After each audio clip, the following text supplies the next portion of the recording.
Pathianni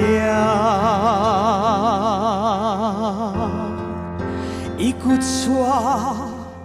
thil siam tin re don sang in ma ti in kalu khachi zantiang si a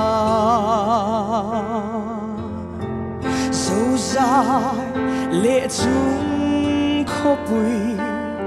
ri ít hiu ti thế bầu ruak ra va lắng nề dù tiền phật thế tha in noa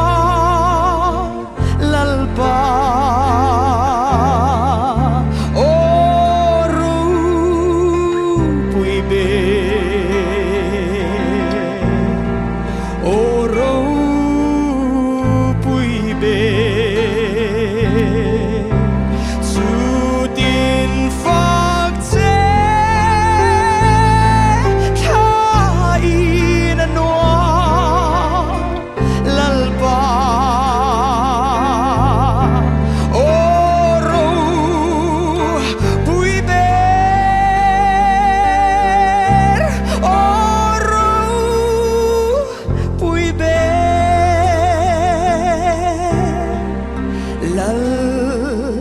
Pathianni afaba su swalovi kadon senglo dai rial sangi adi krosung ngachwa kaswa apur lom tagin thi sen swagin athi kaswa tlanir sutin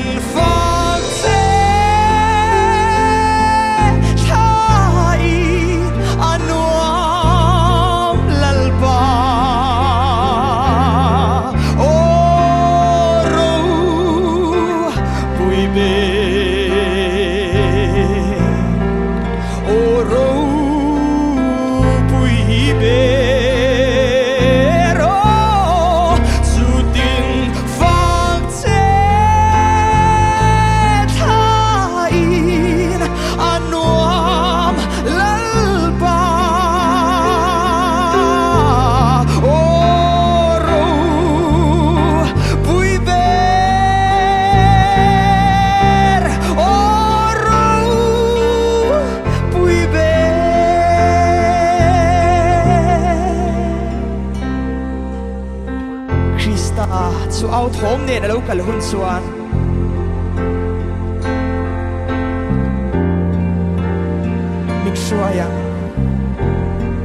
min shwayang va na limin ka khada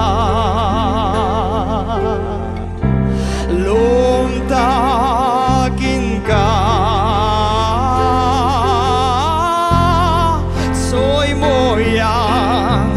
Ama kuni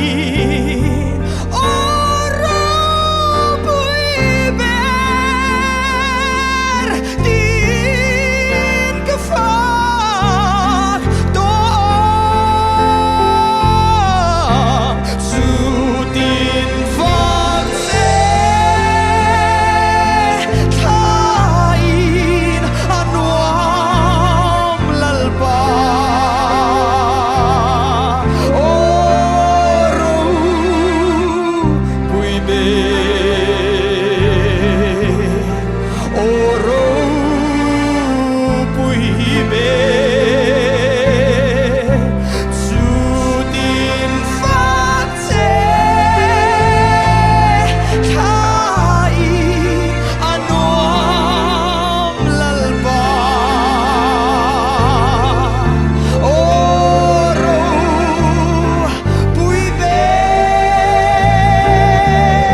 lalpan fakla ban som pro se